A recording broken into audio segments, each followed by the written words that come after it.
So today, we're going to dig into some fascinating new research about AI's real impact on the whole ISO consulting and auditing world.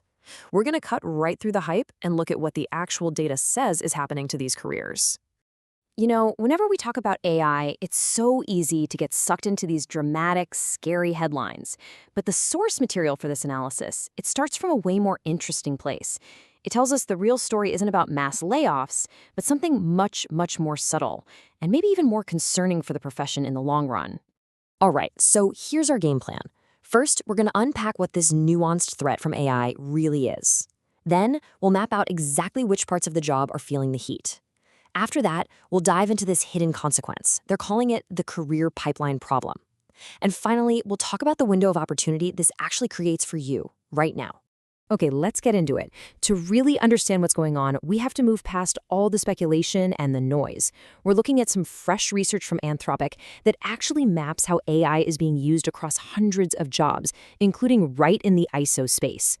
Now, the central idea from this research is this concept they call observed exposure. And this is absolutely crucial. It's not about what AI could do in some perfect theoretical world. Nope. It's about what real people are actually using it for on the job, day in and day out. It's measuring reality, not just potential. And what the data shows is, well, there's this massive gap between what AI is capable of and how it's actually being used in the real world. In the ISO profession, most people are not using AI in a deep, integrated way. At least, not yet. But that gap, it's definitely closing. The real questions are, how fast is it going to close and who's going to be in the driver's seat when it does?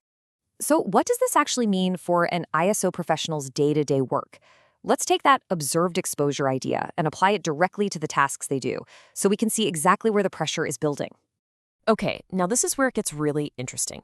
Look how cleanly the work gets sorted. The high exposure stuff, document reviews, gap analyses, writing up summaries. These are the routine, data-heavy tasks that AI is already getting really good at. In the middle, you've got things like planning an audit or advising a client, where AI can help, for sure, but it can't replace that deep professional knowledge. And at the low end, that's all human, being on site, interviewing people, getting a feel for a company's real culture. AI can't do that. And this right here, this is the real kicker. The tasks with the highest exposure to AI automation, they happen to be the exact same tasks that have always been the training ground for new people entering the profession. This is how you learn the ropes. And that leads us to the big so what of this whole analysis. It's this hidden problem that could have a massive, long-term impact on the talent, the expertise, and the future of the entire ISO profession.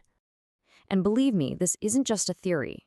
That same Anthropic paper found that young workers, folks between 22 and 25, are already seeing a 14% drop in their chances of finding a job in these AI-exposed fields.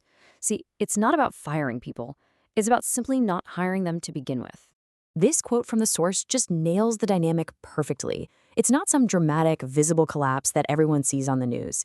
It's a slow, quiet narrowing of the on-ramps into the profession, as companies figure out they can get a lot of that foundational work done with fewer junior people and more software. I mean, think about it. ISO consulting, auditing, it's always been an apprenticeship, right? You earn real, valuable judgment by doing the grunt work first. The document reviews, the endless assessments, you put in the years to build the instincts that actually make you valuable to a client. So what happens when AI just compresses that whole experience? But this isn't all doom and gloom. Not at all. The way things are right now actually presents a huge strategic choice. And that brings us to the opportunity that exists for any professional who's paying close attention. And this isn't some distant future we're talking about. A whole wave of AI-powered tools is already crashing into the testing, inspection, and certification industry. We're seeing pitches for tools that promise full automation, self-serve platforms, and constant compliance monitoring. The writing's on the wall, and the pace is picking up fast. So here it is, the key takeaway. That gap we talked about earlier between what AI can do and what people are actually doing with it, that is your window of opportunity. It's giving you the time to adapt on your own terms, to decide how AI is going to fit into your practice, instead of waiting for the market to force that change on you. And this just lays it out so clearly. AI is taking over the commodity tasks, the repetitive stuff. But what's left? What still absolutely requires a human? Professional judgment, built over years of experience, the ability to build real trust with a client, the deep contextual awareness to see what's really going on inside a company. That is what clients are actually paying the big bucks for.